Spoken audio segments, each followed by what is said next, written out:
but we will call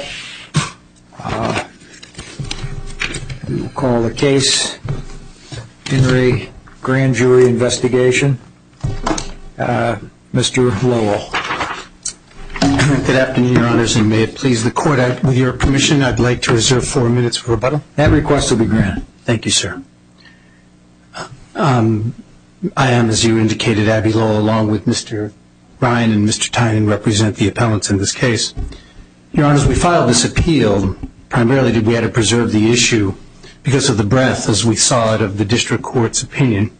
And yet at the same time that we had to do this, we feel like, in part, the case is not really ready for your review. For example, there were 3 witnesses about which there was a dispute, and for all intents and purposes, it's now down to questions about one of them, Mr. Michael Bernard. Well, when you say for all intents and purposes, have you guys conferred? Is that in fact the case, that we're not talking about Talbot anymore? Because I was really wondering why we're talking about Talbot. I don't understand that at all. Or have we? Judge Jordan, I am with you on that. I think I could say it this way. I don't think that we have a problem in answering any of the questions the court ordered as to Mr. Kelly and as to Ms. Talbot. She was prepared to answer all the questions posed. We, remember, had an interview with her. She was asked however many dozens of questions. She will answer each and every one of those questions at the grand jury. If there's a dispute, it might be about the question asked as to whether the office of Senator Menendez or Senator Menendez himself is asserting a speech and debate use privilege over a particular document. And that's not a question she could answer no matter how many times it was put to her. So consequently, I don't think there's a dispute about her. So the Senator will have no objections as to either any of the questions that were posed in the FBI 302 in her interview or in her testimony in August? Correct. I think the record should be clear about that. Okay. So you said that there could then be a dispute made by the Senator himself. Doesn't that still mean that the question's hanging out there as to whether there's some things that may be asked of Ms. Talbot or the way they're asked could touch on the speech and debate clause? I mean, I'm trying to... When you say touch upon, of course it could, but let's make sure that we understand that it is, for me, a very complicated issue.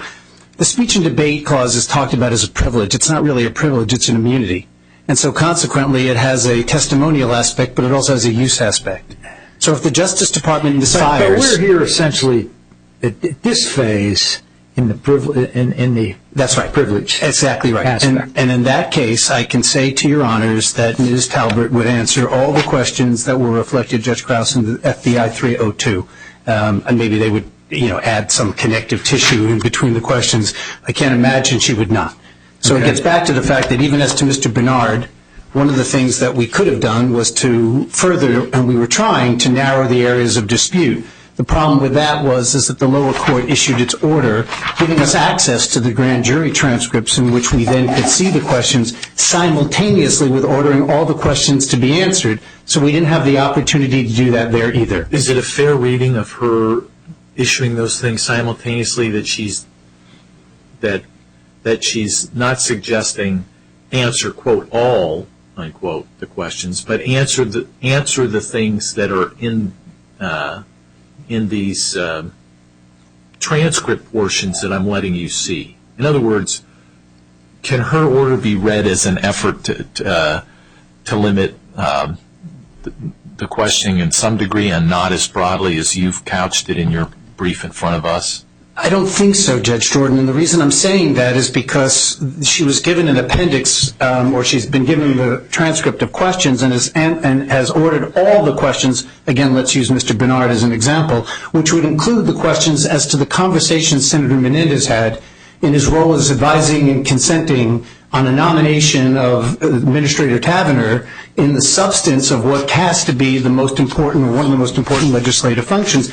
The lower court didn't make that distinction. Indeed, while the lower court acknowledged that one of the set of questions to Mr. Bernard had to do with Ms. Tavener, did not make reference to the fact that the context was in a confirmation process, which we say goes to the heart of the speech and debate process of protection of a senator's prerogatives. Before we get to that, just so we're all clear about what we're addressing at this point, the only objections that are before us now are to the 50 questions that are in Exhibit 2 where the senator has said either that there is an objection or has conceded only that Bernard might be able to answer them.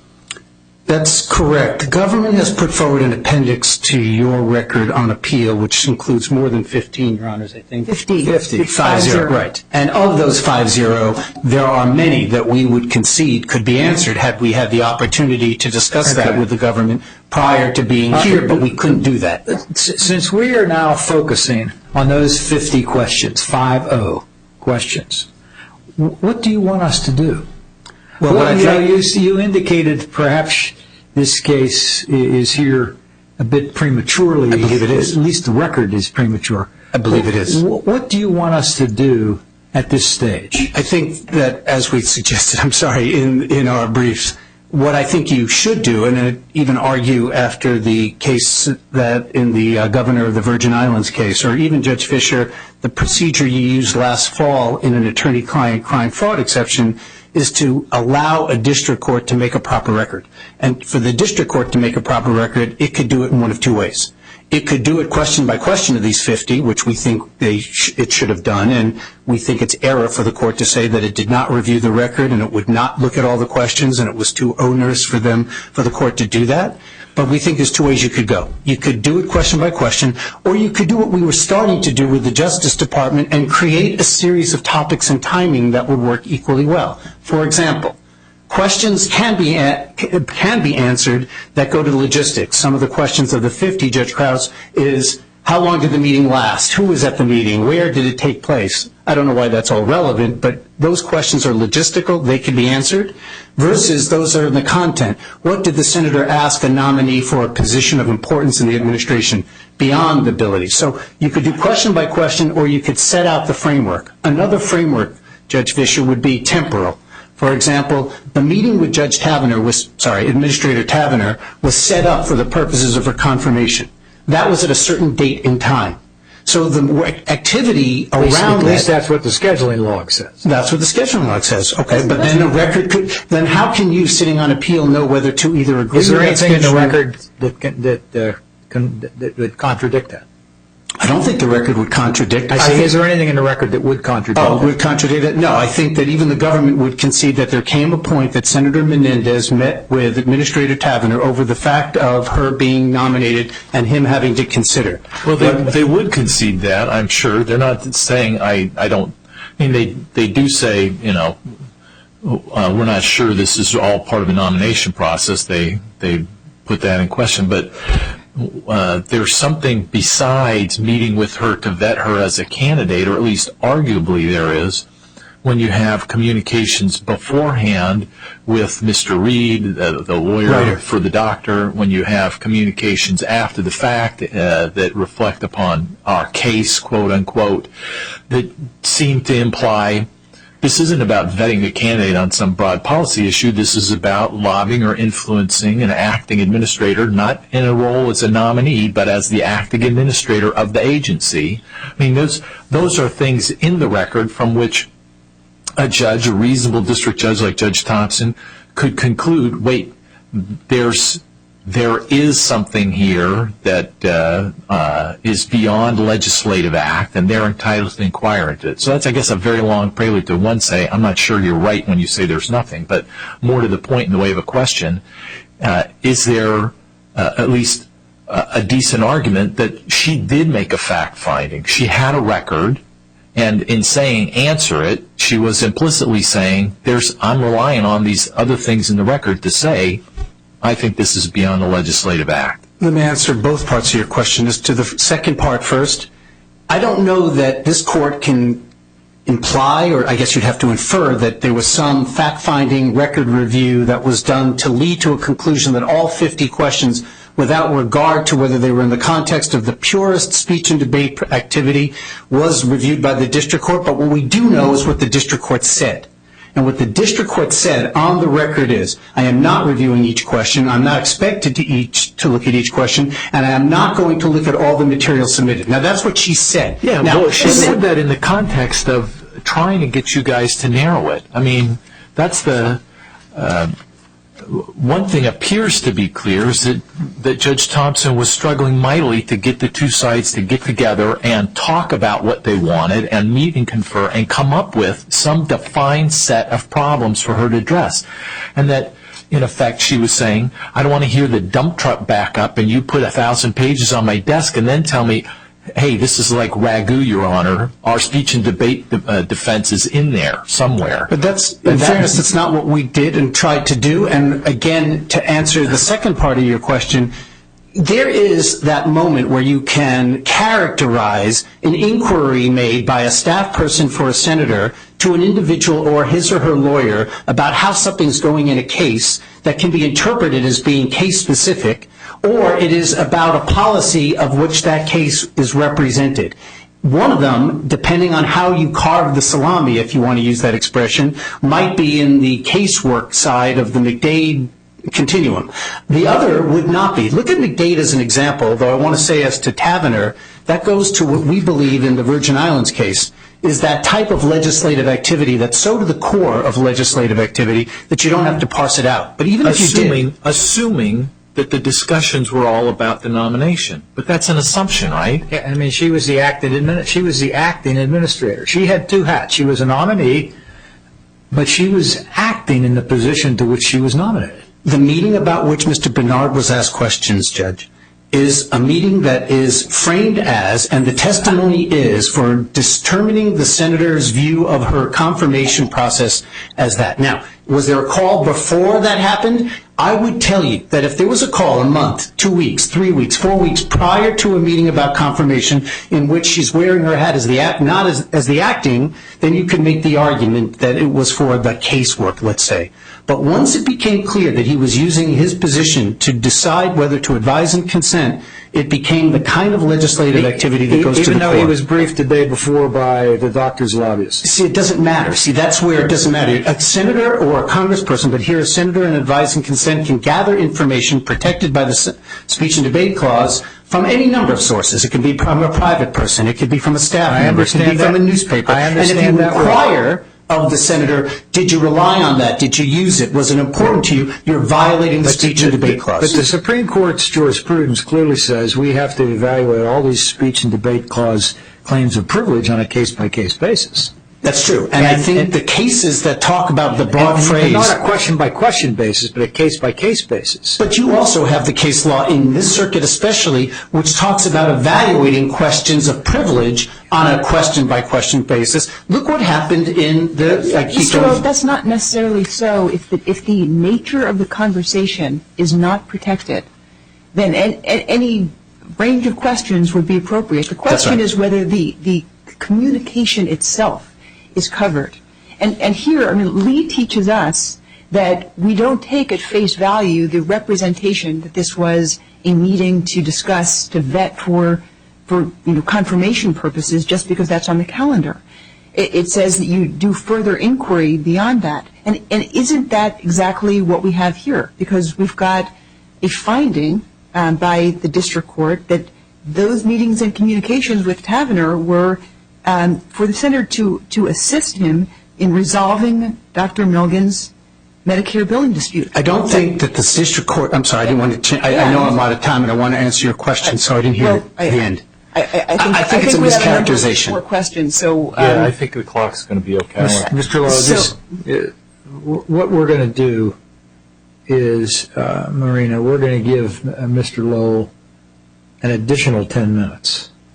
Okay? Now, we're going to keep you to that additional 10 minutes.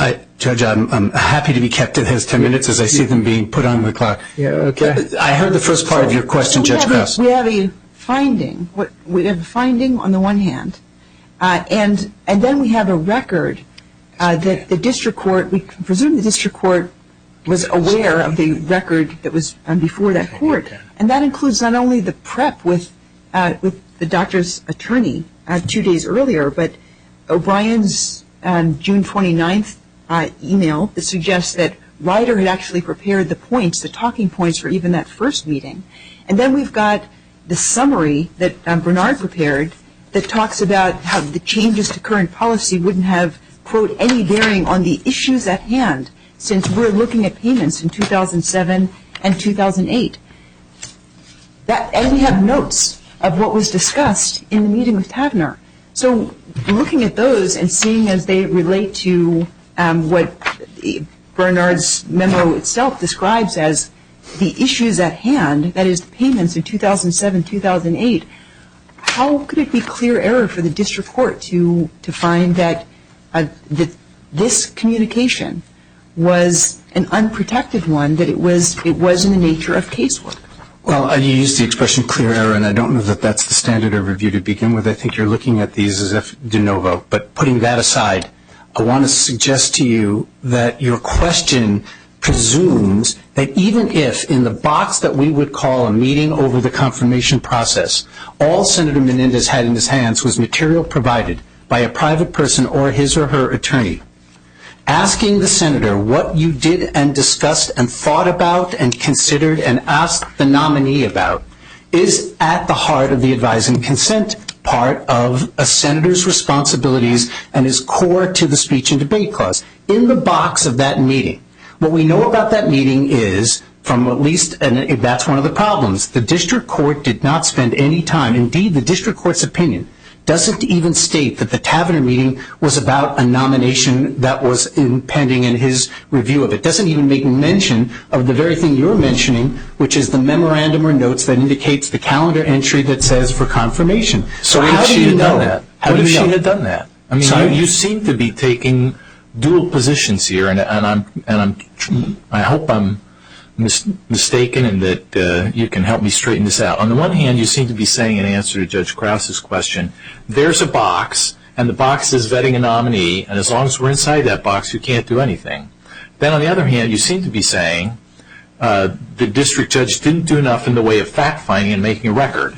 If we really can't get inside the box at all, shouldn't your position be, it doesn't make any difference what was said in that meeting, nobody can ever inquire about it, and then fact-finding is irrelevant. But if that's your position, don't you run headlong into Lee, just as Judge Krause has indicated, because Lee tells us we don't have to take what the scheduler puts on the calendar as sacrosanct. No, if all the evidence around it implies that despite it saying vetting nominee, what was really going on in that room was you give this guy back his $8.9 million, dang it, then that's something that's not a legislative act, and the label doesn't change it. Okay, so to answer the three parts, if I have them right. First, I don't think what I'm saying is contradictory because the district court didn't even acknowledge that we're in the box. So the first thing the district court should have done was acknowledge that we are at least in a confirmation process. Whether or not she then decides that the questions were pertinent to it or outside of it, there's no indication that the box exists in the district court's opinion first. Second of all, I am saying that if you're in the box, then inquiring as to a senator's actions in the box, we believe, goes to the part of the governor of the Virgin Islands case, which says there are some acts that are so legislative in nature. Haven't you just put the rabbit in the hat when you say there are some acts? Well, saying there are some acts assumes what happened in that room. You're assuming and asking us to assume that the label that's hung on it reflects the reality. Now, I misunderstood, so let me try it from a different angle. If a senator is vetting a nominee for some position in the advise and consent aspect of that senator's job, and in doing that says to them, what do you think about multi-dosing? Okay. What do you think about multi-dosing? And by the way, I understand the issue of multi-dosing because I have this friend named Dr. Melgen who's got a multi-dosing dispute worth $9 million to him. But you know what? I think the policy is very strange and counterproductive. Those are not different. The fact that you might use an individual's case or facts or even saying, I think you're wrong in policy, and a good example is the way you are using it in this case, still makes it in the box. And I think what Judge Krause was asking is, if you have questions that seem to be about an individual case, can it be consistent or inconsistent with the kind of legislative action that is protected under the speech and debate clause? And once in that context, I think you don't make those distinctions. You asked me about the Lee case, the governor case. Remember, what it said was, in addition to the requirement for fact-finding, which we think is not sufficient, it also said that what you're trying to look for is to see whether or not the information is obtaining information, quote, pertinent to a potential legislative activity. And I realize that that's a vague phrase, but if you think about confirmation process How could not asking questions about an individual case, maybe one of the problems I'm having is members of Congress don't learn about events because they wake up knowing about them. Sure. They learn about them through the cases of individuals. Nobody's suggesting otherwise. I think both sides would agree, or I'd be surprised if they didn't, that on the McDade spectrum, we're not over here in pure legislative acts. I don't know, maybe you're going to take the position that talking to Tavener was pure legislative. That seems to be what you're taking, but that's a little surprising to me. I thought everybody was going to be agreed that we're really in the middle someplace. There's evidence here from which a rational person like Judge Thompson could look and say, you know what, we're not in the well of the Senate making a speech, and we're not clearly over here and obviously lobbying. We're someplace in this murky middle. And so as in McDade, where the letter to the Navy Secretary was out and out lobbying, and the letter to the Secretary of the Army was, I don't know, we're maybe in the, I don't know how that's going to show up on a transcript. Was it EK? Was it EEK? We're just not sure. And if we're in that not sure place, if that's where we are, then there arguably has to be some clearer fact-finding, but you wouldn't take the position that fact-finding is irrelevant because the scheduling book says vetting candidate, no, would you? All right, so can I back into that? Let's start. The easiest way to answer your question is, first of all, I think the easiest application of the McDade spectrum is in the questions that the government wants answered about Secretary Sebelius' meeting, which could be pure oversight and it could be not. That's the one in which Majority Leader Reid is also involved in. Right. And I believe the McDade case is a perfect example of that because you have in that case two letters, both of which the goal is exactly the same. And to the extent that this court talked about it, it said letter 1, which talks about an individual, talks about the individual facts, asks it to be resolved, is not protected. Letter 2, which doesn't mention the name of the individual, doesn't have that kind of individual aspect of it, is in that, to use your expression, the I'm not sure grounds. We didn't hold that. It suggested that it might be and didn't need to reach the question. Yeah. Yes, no, I understand that in that decide context it wasn't, but it's the best jurisprudence we have, and it's sort of ironic and wonderful that it's in the circuit, because if you look around the country, that acknowledgement of spectrum and on one side case, the other side legislative, and the need when you combine it with the Virgin Islands case for fact-finding is why I think the fact-finding was needing, as you were suggesting. As to the Tavener meeting, it's one of two ways. I would be prepared to say that even in the spectrum issue of McDade, the fact-finding would indicate that we're in that middle ground and more is needed if you applied it. Mr. Lowe, I think, at least I understand what you're saying, and there is this murky middle, this gray area, and whether it be oversight or legislative fact-finding. But my question at this stage is, taking what Judge Thompson did and what Judge Thompson wrote, and perhaps Judge Thompson's writing was a little more brief than what a reading of the Virgin Islands versus Bell would lead one to conclude had to be written. But understanding what Judge Thompson did, what do you say she should have done with respect to the 50 questions, and particularly those parts of the 50 questions that relate to the Taverna discussion? I think what should she have done? I think there's two ways to do it. First of all, Judge Fischer, just again, in just the last few months, you approved a district court doing an in-camera, question-by-question analysis in an attorney-client privilege crime fraud case. I would posit to you the speech and debate privilege is at least as important. So you could have gone that route. You could have put Barnard in the room with her. You could have asked the questions. You could have found out the answers. You could have then decided whether or not, as you did, or at least as you wrote the opinion affirming, it did or did not fit within the privilege or the exception to the privilege. That would have been an okay way to go. I still think it's an okay way to go. Why then didn't you just submit to the interview, which would have achieved exactly the same result that the government sought to have? Well, but it didn't work that way, Judge Krause. We did submit to the interview. We gave them Ms. Talbert, who was there for an hour and answered 400 questions. I'm sorry? We didn't get that far. Oh, because Judge Thompson said, if you look at her original order, yes, you can try to work it out, have interviews, and if necessary, come back to the grand jury to put your questions on the record for review. She didn't say answer all the questions and then have every question re-asked in the grand jury, especially those that are going to be answered. Well, there has to be a record, right? I mean, well, you had to know that they weren't going to be satisfied just with an interview, that they were going to put people on the record. Judge, that's not true. I mean, I was shocked, actually, as somebody who's done this for 2.5 decades, that having had every question answered with 4 or 5 FBI agents writing notes, that they then said, and by the way, we want to re-ask them in the grand jury. That they wouldn't want it on a transcript under oath. Why would they? How many times do you know that cases are probable cause without having people in a grand jury? Happens all the time. I thought the point of the grand jury in this context was to identify those questions that needed to be reviewed by a court and or a court of appeals, not to repeat those that Mr. didn't. Lowe, we're going to have you back, but your light's on. I see, that's right, We and need I to hear appreciate from the that. government, and you reserve 4 minutes.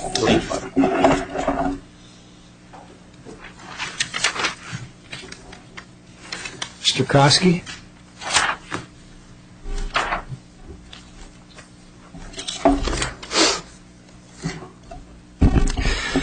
Good afternoon, and may it please the Court. Peter Koski on behalf of the United States.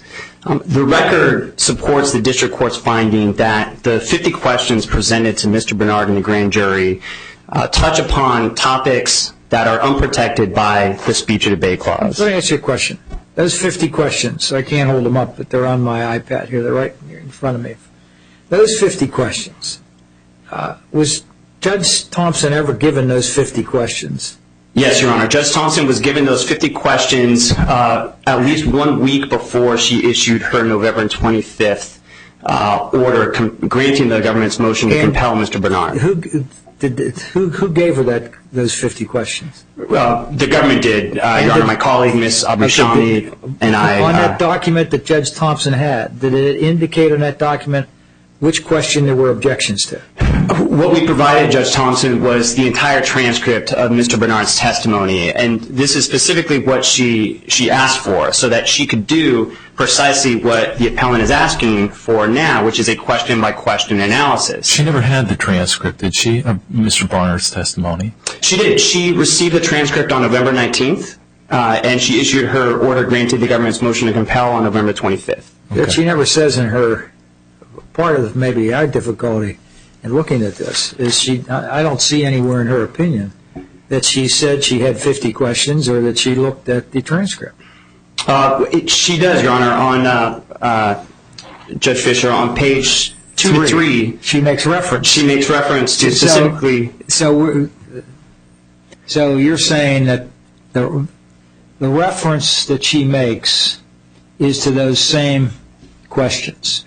That's right. Specifically, she says, beginning on page 2 at the bottom, the court finds that the questions posed by the United States to Mr. Bernard and Ms. Talbot before the grand jury on November 12th, the statements given by Ms. Talbot on October 31st, that they are unprotected by, specifically that they fall outside the speech or debate clause's protections. Okay, so I had this question, and I couldn't answer it last night. Before the statements given by Ms. Talbot on October 31st, which are summarized in Exhibit 2, the United States Report and Compliance, that Exhibit 2 includes also the questions given to Michael Bernard. No, Exhibit 2 is just the FBI 302 summarizing Ms. Talbot's statements made on October 31st. All right, that doesn't refer to Bernard, does it? No, it doesn't. So where in... Yeah, where It says she she finds that had the it. questions posed by the United States to Mr. Bernard and Mrs. Talbot before the grand jury on the statements given. So you're saying from that very brief statement, you're saying that if you compare the record, Judge Thompson had the questions and had Bernard's testimony before the grand jury, and even though brief, she compared them. That's right. On November 14th, the government provided the district court with the grand jury transcripts of Ms. Talbot and Mr. Kelly, as well as the FBI 302 summarizing Ms. Talbot's interview. I'm not being redundant in my questioning, but is that in the record? Is there somewhere in the record that you can point to that we can look at That we to would know. confirm that that's what happened. Certainly. To begin with, it is in the government's report in compliance with the court's October 27th order. I don't have the precise page number of the appendix off the top of my head, but specifically on November 14th, the government filed its report in compliance with the court's October 27th order, and in that report, the government notified the court that it was providing concurrent with that report copies of Talbot's transcript, Kelly's transcript, and Talbot's 302. Do the appellants have Talbot's transcript? They have, the appellants were given redacted portions of Kelly's, Talbot's, and Bernard's transcripts. So let me ask this, which I asked Mr. Lowell right at the get-go. Are we down to Bernard here? Is the government agreeing Talbot's off the table, Kelly's off the table? We're only talking about Bernard at this point. Based on the representations that were made by the appellants in his opening and reply brief, we should be down only to the 50 questions presented to Mr. Bernard. Yeah, don't tell me should. Are we?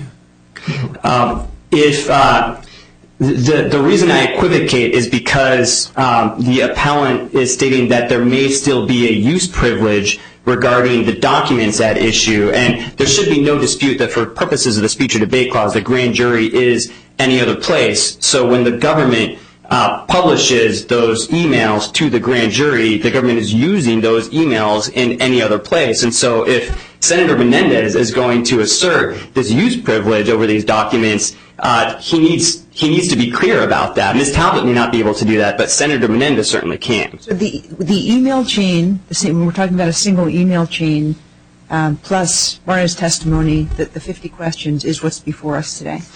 Yes, it doesn't get beyond that. And I agree that the 50 questions, other than maybe some clarification Senator Menendez can provide as to whether or not he is asserting the use privilege over the email chain before the grand jury, which is any other place for purposes of the speech or debate clause, the 50 questions are where we need to focus. And just If that's true, then my question is, why are we here? You know, your assertion that this is largely moot, and Mr. Lowell's statement that I think a lot of this stuff is premature, I'm wondering, call it moot, call it unripe, but why are we here? Why aren't you folks back in front of Judge Thompson saying, please reconsider, here are the 50 questions, we're agreed that it's come down to this, can you help us with these problems? In short, I'm coming back to what Judge Fisher asked right at the jump. What do you want from us? what I want is for this court to affirm the district court's order and to do so as soon as possible. But getting back to why we're here, Renzi is very instructive. They're the 19th. Hold on just a second. If you guys have agreed that a bunch of this stuff is moot, we shouldn't be affirming it, should we? We shouldn't be talking about stuff that's really not in contention. Should we just be sending you guys on your way and saying, it sounds to us like there's really nothing for us to do right now. Go back to Judge Thompson, show her the 50 questions that you've agreed are now what's in play, and work it out with her, and come back to us with a better factual record if and when you run into a problem. Isn't that what we should be doing? Well, I think Judge Jordan, Judge Thompson did that when she was given a transcript on November 19th of Mr. Bernard's testimony in the grand She read jury. these 50 questions. She did. She had, he's saying he did. She did. She had the entire transcript of Mr. Bernard's grand jury testimony on November 19th, which was a week before she issued her order. When you say she had the entire transcript, did anybody hand to her a document that had 50 questions listed on it and said, Judge, this is all we've got left. This is what we're fighting about. And help us sort through where we think that we got speech and debate issues, and then put on in front of her evidence from which she could make a judgment about, okay, this looks like it's on the clearly legislative act end of the McDade spectrum. This looks like it's in the middle. This looks like it's clearly over here influencing the executive casework side. Did anybody go through that exercise with her with 50 questions on a piece of paper? We did not provide to the district court the 50 questions as we provided to this court in Well, I volume- asked you that initially. You said that she had the 50 questions and she had his testimony. She did. She absolutely had You the just 50 said questions in the testimony. you didn't. Well, it's a different question. She did not have them in the same form that they were presented to this court in She volume read them 3. from the transcript. Correct. She had the entire transcript of Mr. Bernard's grand jury testimony, which contained each of his assertions of the speech or debate clause. It's the government's position that in her order to compel, when she's ordering Bernard to reappear before the grand jury and to answer the questions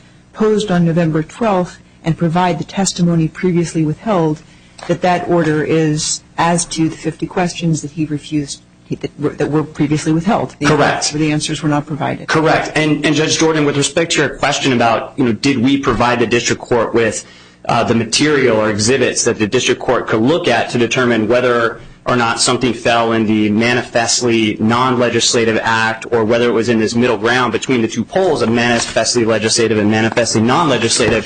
The government did that. One of the exhibits the government provided the district court with was Mr. Bernard's transcript of his grand jury testimony, his November 12th grand jury testimony, because a lot of the statements that he did make during the course of his testimony, in which there was not an assertion, were statements and evidence the district court should consider in determining where on the spectrum that meeting and those statements fell. What should we do with McDade, Eilberg, Lee? In each of those cases, our court said, in effect, look, district courts should have some kind of a record developed on the basis of which a judgment can be made about whether this falls within the protection of the speech and debate clause. In Lee, it was sent back. I mean, this was remanding for fact-finding because there wasn't enough before. Isn't the message we're getting from our own precedent repeatedly that this is a fact-specific inquiry and a sort of a generalized statement that, it all looks like it's not covered to me, isn't good enough? No, the district court here did exactly what this court ordered in the Lee case and in the McDade case. Specifically, in the Lee case, to follow up on something Judge Krause said earlier, this court stood by the principle that a district court should not merely take a purported representation or an apparent representation that conduct was protected legislative activity. Sure, but I'm looking at the whole, and I don't want anything I say here to be taken even implicitly as finding fault with Judge Thompson. I think she was wrestling with mush. You guys were both giving her mush, frankly. She was trying to get you to come down to some firm ground on which she could rule. And when she does rule, the justification for her ruling amounts to literally two sentences in which she says, Senator Menendez's meetings, etc., in resolving Medicare billing dispute and preparatory meetings with representatives of Dr. Melgen in advance of those meetings and contacts with executive branch officials are unprotected. That's a conclusion, and then she's got one more statement of conclusion. Can you point me to where in her ruling there is something other than a conclusion? In your briefing, you talk about it as impliedly finding, which I take to be a concession that we're not going to find an explicit finding in here, are we? No, I think the government was accurate when we described it as an implicit finding. But I think when you look at the record below and the exhibits provided to the district court, two sentences is really all that's required here. Judge Krause pointed out the June 29th Danny O'Brien email. I think the most compelling exhibit in the record is found at page 252 of the appendix, and this is the April 2012 email from Michael Bernard to Danny O'Brien, which says, and this is in advance, shortly in advance of the Maryland Taverner meeting, can you circle back with Dr. Melgen's attorney to find out specifically what they're asking for? I just heard from Senator Reed's office, who needs to know because CNS is asking. I know they've changed from their original ask, so we need to know what they're seeking now. You're right. Maybe that's great evidence, but shouldn't she be saying that? Isn't that a fact finding that she should make and not one that we should assume she made? Isn't that what McDade and Eilberg and Lee are all telling us? That the district court's supposed to make those findings a fact? I don't think McDade, Eilberg, or Lee compelled the district court to do anything different than what the district court did in this case, which is consider the record. There's certainly no evidence that the district court did not consider the record before it. Well, I mean, I think the record's at least a bit unclear as to what Judge Thompson considered. I don't think it is. I know the appellant has made that argument that the district court. We can only look here at the opinion. I don't know what else is in the record. There was no hearing. There was the testimony before the grand jury. And there were a number of exhibits. In support of the government's motion to compel, the government provided the district court with 74 exhibits.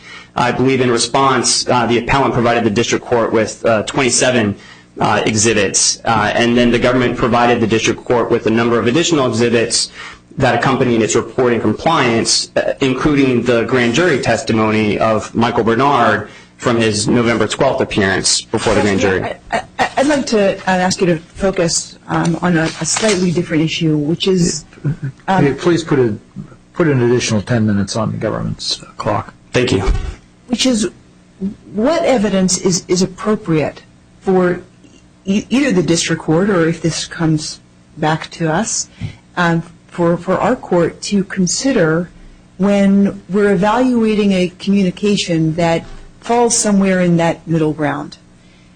And let me just sort of frame the question in the sense that there seems to be plenty in the exhibits that you've put forward that are in the record that go to motive and purpose.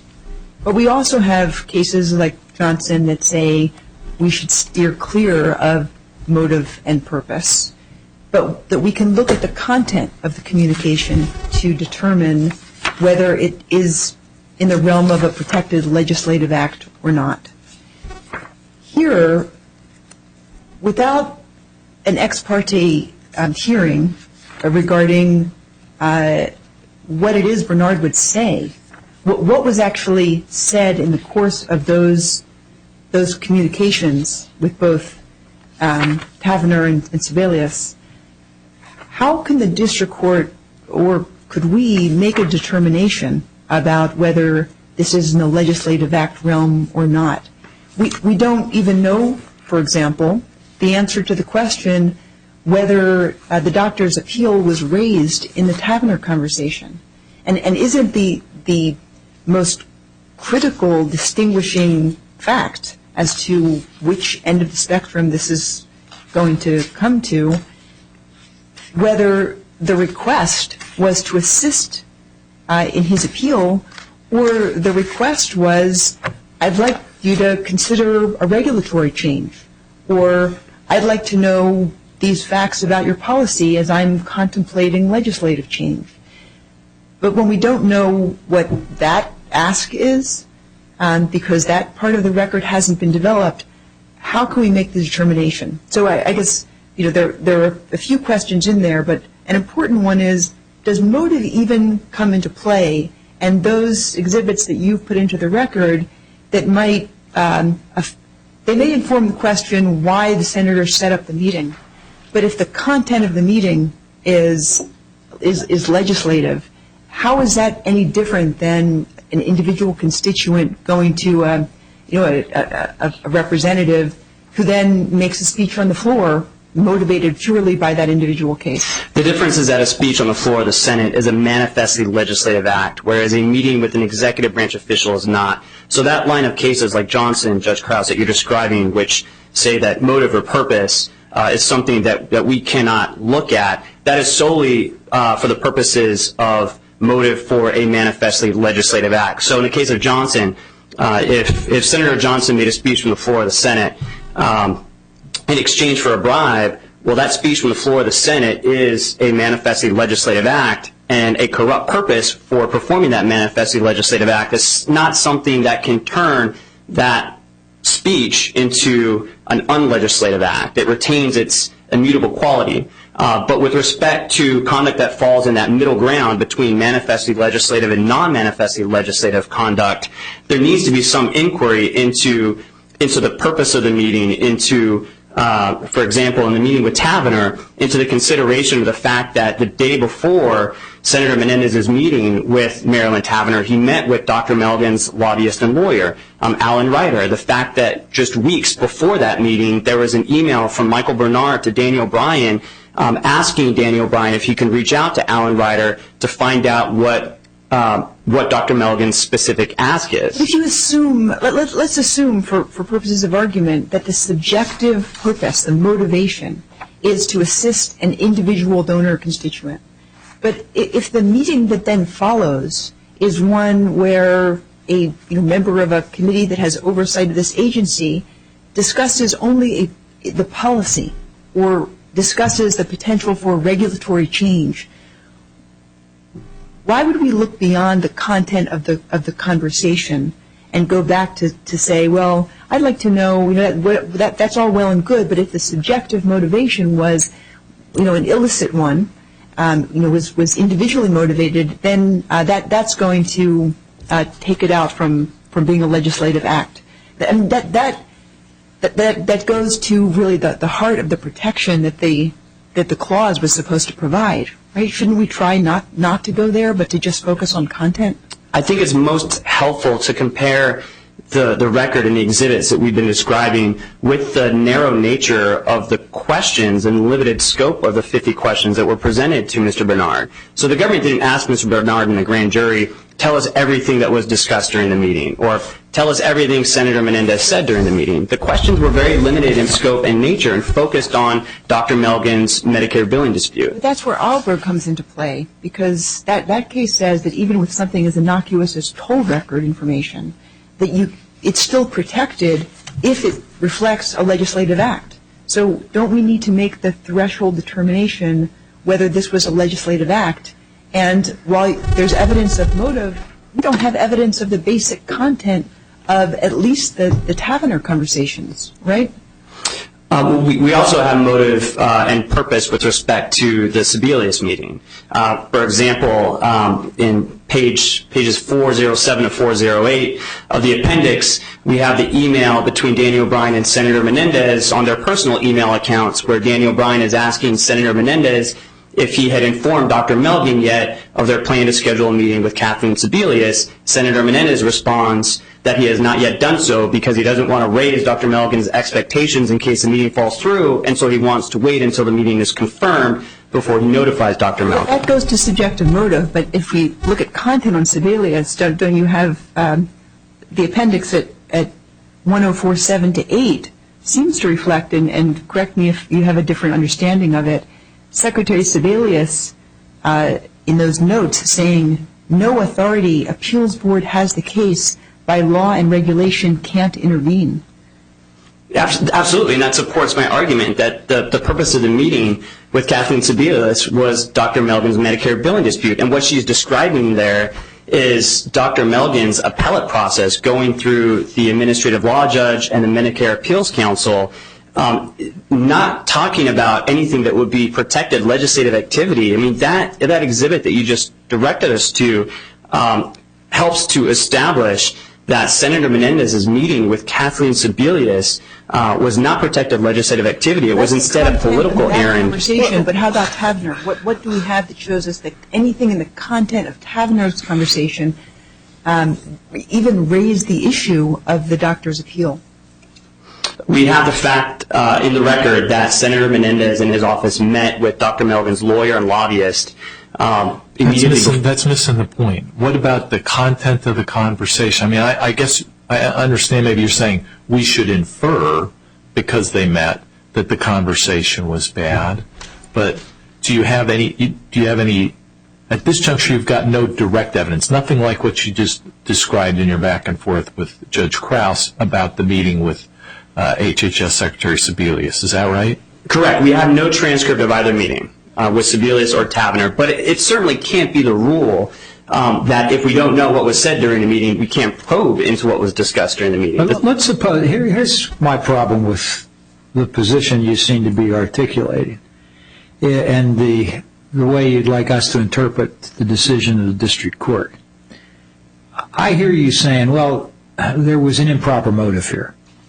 This was all being done to help Dr. Melgen because Dr. Melgen had done certain things for Senator Menendez. Isn't that partially what you're saying? Yes, and not even that. Okay, it was let me take Yes. all that out. Senator Menendez happens to be down in Florida, has an eye problem. He's over 65. He goes to, finds an ophthalmologist. It happens to be Dr. Melgen. He gets treated with this drug Lucentis, and the doctor tells him, I'd be able to submit this for reimbursement, but the solvent that I'm using was some leftover solvent from somebody else who just came in yesterday, and therefore I can't get reimbursed for your treatment, but don't worry about it. And he said, really? I can't believe it. I heard about doctors not getting reimbursed. I'm going to do something about this.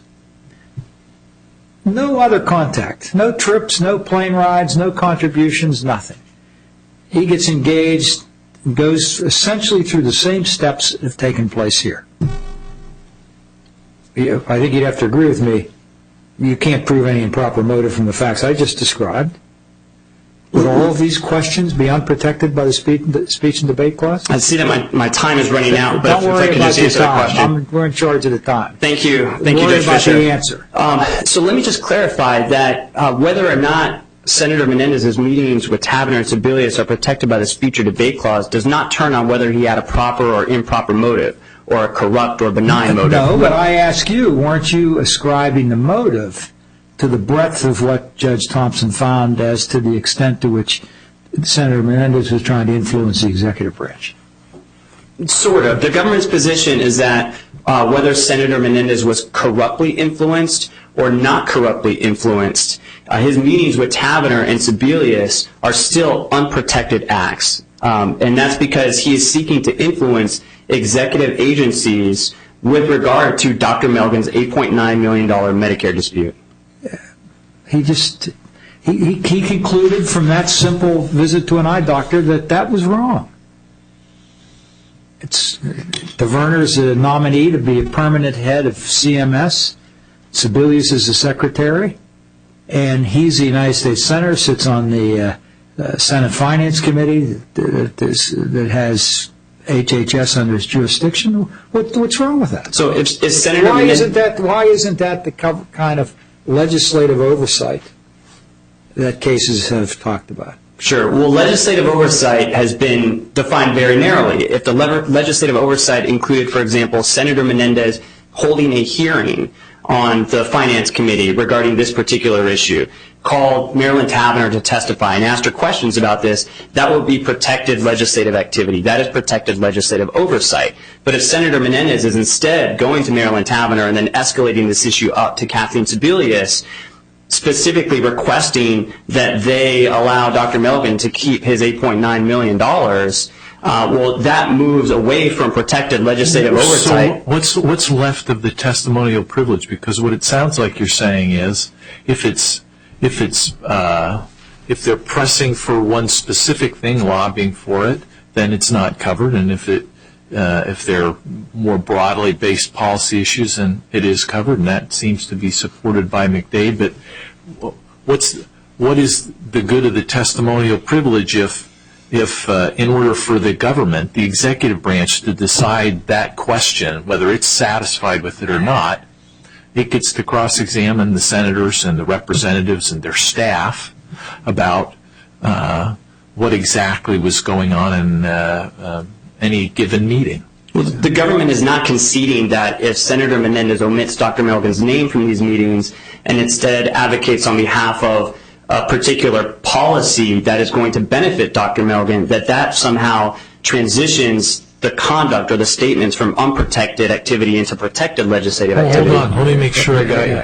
Are you suggesting that any time a U.S. senator or a U.S. representative takes an action which might benefit somebody, that fact that it might benefit somebody removes it from the protection of the speech and debate clause? Absolutely not. No, the inverse. What I'm saying is that maybe I misinterpreted your question, Judge Jordan. Let's get real specific, and if my colleagues will indulge me, I'll just take an example or two from the transcript, the redacted transcript which were given us, and I'll want to ask Mr. Ohl the same question.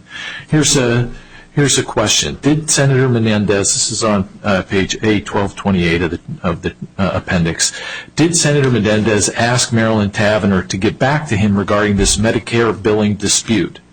That's covered by the speech and debate clause, okay? So that I understand is a question that's still challenged. It's not one of those ones that resolved. It's one of the ones that they continue to say is covered by the speech and debate clause. Maybe I got that wrong, but I think that's right.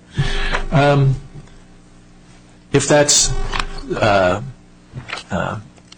true, that it's still challenged, why don't you articulate for us why you think that statement, that question, is not one that would properly be covered by the speech and debate clause? It's not protected by the speech or debate clause because it's an effort by Senator Menendez to influence the executive branch. Well, no, you're assuming the conclusion, right? You're assuming that the answer to that question is, yes, he did say that, and yes, we were trying to influence. But the question itself is, did Senator Menendez ask Marilyn Tavenner to get back to him regarding this Medicare billing dispute? And my question is, in essence, why isn't that covered by the privilege, the testimonial privilege associated with the speech and debate clause? Well, if it's unprotected activity, then there is no testimonial privilege that would apply to preclude Michael Bernard from answering that question. The answer to that question is either yes or no. Right? If it's no, it doesn't implicate the clause. If it's yes, it also doesn't implicate the clause because it's in reference to that Medicare dispute, Dr. Melgen's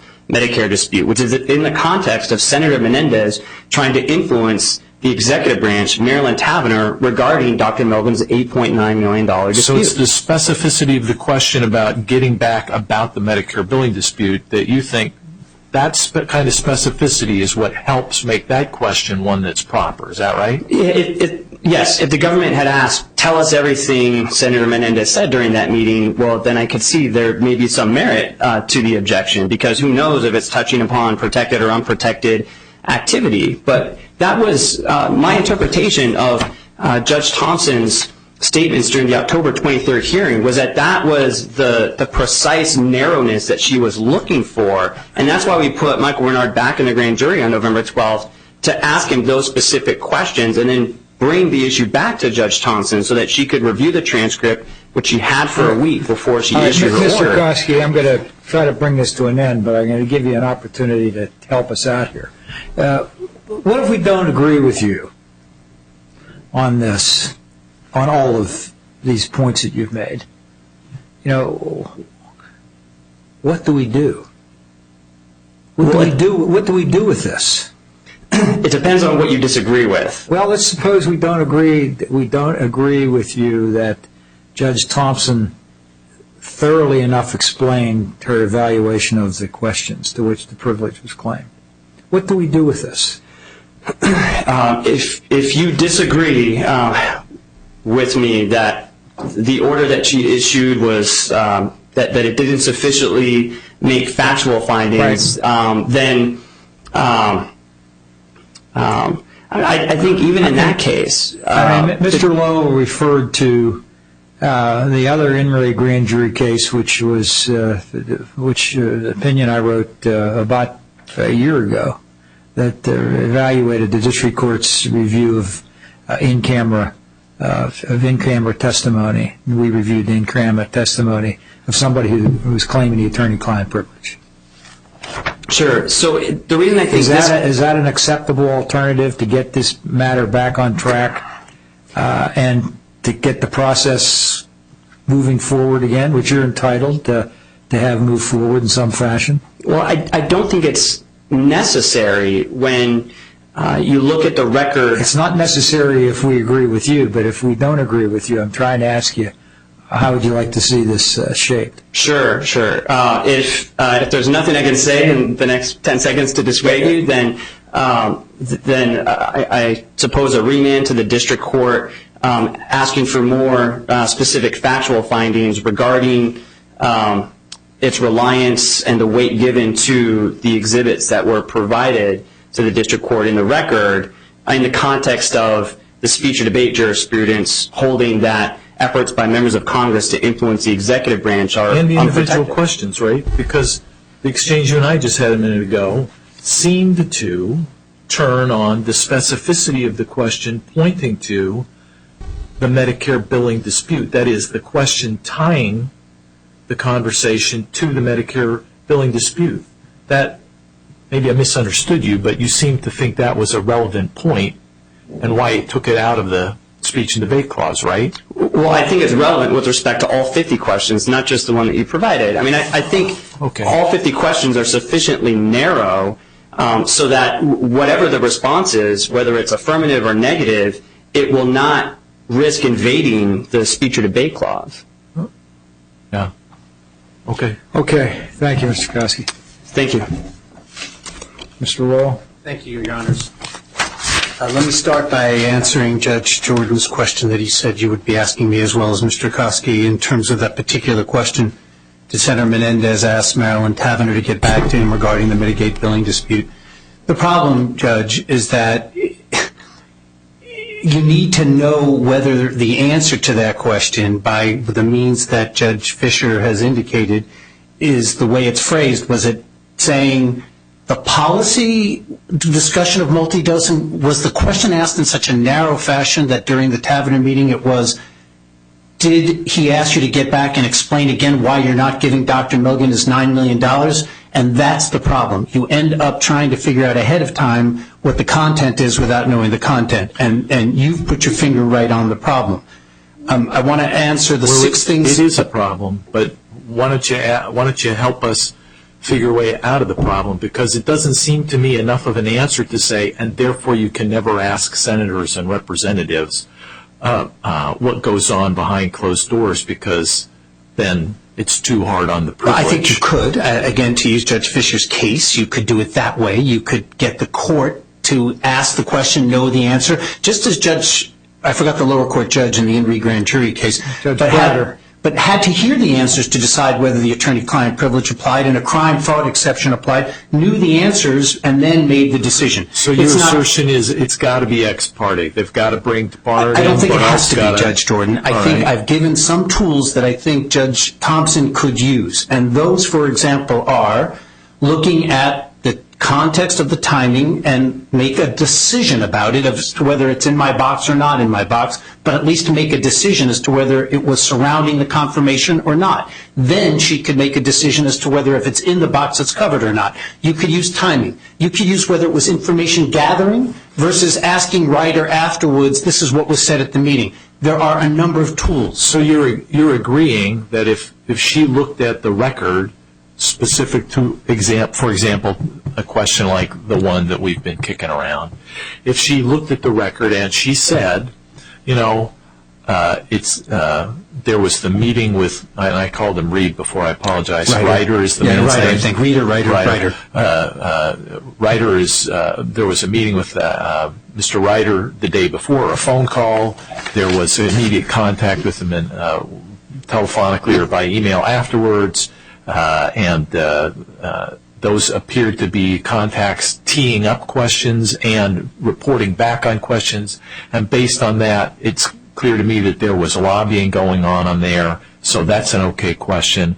You would agree then that a judge could look at the surrounding facts and the timing, et cetera, and say, go ahead, ask that in front of the grand jury without having to have an ex parte hearing. The way you phrase the question, I think if there's enough indicia about which you could basically conclude that a question was divorced from the legislative activity, either in the McDade spectrum or, if you'll forgive me, the Virgin Islands case, which says some things are so legislative in activity that you don't have to probe further, then I think that's right. But I don't know whether it would be divorced. Let me summarize, because you've given us quite a lot of time, but I think you've asked a question that I'd like to answer. One is, there was no time that the district court was given in a distinct fashion the 50 questions that were now in an appendix to this court, and was given hundreds of pages, well, dozens and dozens of pages of transcript, without knowing what Senator Menendez's position was or how we might parse through them to answer one of your questions. Let me tell you what the district court's order does not include. That she had the specific questions, that she knew the senator's responses. Remember, we were not at the grand jury. We're not in the grand jury. We don't represent the individuals. We represented the office. It creates an inefficiency as to how many of those questions might have been answered.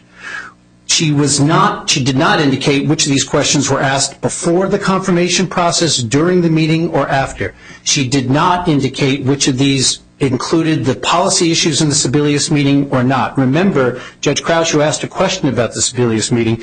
But the record, if it was properly established, would have indicated that Melvin's name never came up by the senators, neither Majority Leader Reid nor Senator Menendez. It was Secretary Sebelius who raised the pendency of an appeal on the subject, and it was not the part of lobbying. Are But you you don't know that? Are you suggesting her statement by law and regulation can't intervene? Appeals board has the case? That she was raising that spontaneously? I don't and know. No, not spontaneously, but again, we Not could in go. relation to this particular appeal? No, but I think you could say in the meeting, whether it was her or her staff members, the policy of multi-dosing, for example, came up because there was a live case. You could talk about the policy and she still comment, and by the way, as to the live case, we can't do anything about it. One of the topics in the meeting was going to be prospectivity or retroactivity of a policy change. So it would have been natural for somebody to raise that issue. But again, you don't know that because the record wasn't made at the district court to establish that Senator Menendez never raised the individual case of Dr. Melgen. That would be important in the McDade standard of letter 1 versus letter 2. And as you pointed out, Judge Jordan, a legislative act doesn't lose its immunity because it can benefit an individual, even benefit an individual who brought it to the attention of the senator, even if it's his friend, even if it's somebody who made a campaign contribution. The question is the activity. You're asking for a rule that sweeps very broadly the other way, that when a congressperson is lobbying for the benefit of a particular donor or constituent, if they couch the argument or even add to the individual appeal some policy language, that is going to bring it under the auspices of the speech or debate clause. Not exactly, but I would ask you to look at the concurring opinion of Judge Sirica in the McDade case, in which he said, this doesn't mean that a clever member of Congress can't achieve the goals that that member wants for an individual by doing it in a legislative factor for policy issues to benefit an individual. Judge Sirica said, that's the risk the founders decided in creating such as an important element of the speech and debate clause. I don't think that's what we're doing here, but I want to point out that that is one of the things that was said in that opinion. I also want to say that the district court, Judge Krause, didn't respond to following. You raised the Sebelius meeting. There were 3 things the record indicates were discussed with Sebelius. The Lucentis wasn't the only one. You had federal health center policy. You had the Lucentis issue. You had the Social Security 115.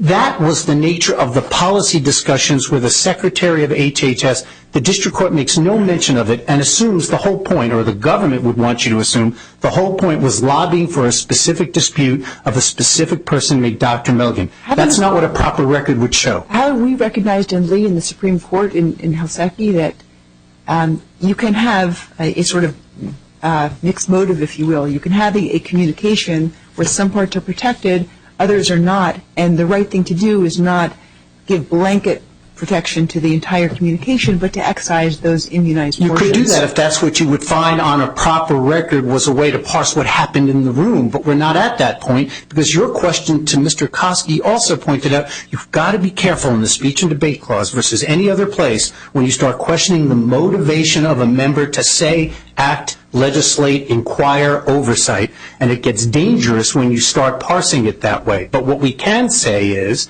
that the record doesn't give this court the ability to decide those issues. So to round it out to what you asked Mr. Koski, at the end of the day, I think what we need is either some format, whether it's the use of the in-camera proceeding, whether it's the use of looking to see whether there's enough indicia in the record to allow a court to frame whether a particular question would have been in the McDade spectrum, whether I can convince the district court that once you're in the box, but you don't have that ability right now, and neither do I. So we talk about implied inferences in a devoid record that under Virgin Islands and under the Inree jury case doesn't provide enough factual basis for there to be such an important decision as to whether the speech and debate clause has or has not been invaded, and that's why your remand is necessary. Can I ask a final just logistics question? My recollection is that you would ask that argument be expedited in this case. The government asked? Is there a time sensitivity in terms of our issuing an opinion here? And there's no statute of limitations issue, if that's what you mean, Your Honor, and if there was, we'd work that out. No, there is. I mean, I think there is the case that's been pending for a while. The government certainly wants to proceed. Senator Menendez has an interest for this not to be hanging. But I thought there was something magical about an April date. There's nothing magical about an April 2015 date. There might have been another grand jury sitting, but we don't have an issue in terms of things like the statute of limitations, which normally would be the thing that you'd be worried about in considering any issue. So unless Mr. Kosky says With the otherwise. court's permission, I can address that. There is a time sensitivity. The government provided some information in its motion to expedite, and more specifically in the ex parte supplement to the motion to expedite. And so we greatly appreciate the expedited briefing schedule, the expedited argument schedule. There is and there remains some time sensitivity. Time sensitivity of what nature? I think that's probably answered more clearly in the supplemental ex parte, the ex parte supplement we provided with the motion to expedite. I thought that a little, without divulging what was in the ex parte material, are you disagreeing with Mr. Lowe that there is a statute of limitations problem? Yes. All right. That's what I thought you were saying. Your Honor, He's indicating as he's the happy old to work expression that out. goes, I don't know what I don't know, and object to not knowing that which might influence We the... only knew what we thought we knew. Right. So There you go. We're all in the same boat. So the last point, if I could make the last You already point. made your last point. Thank you, Your Honor. And we thank counsel. We'll take the matter under advisement.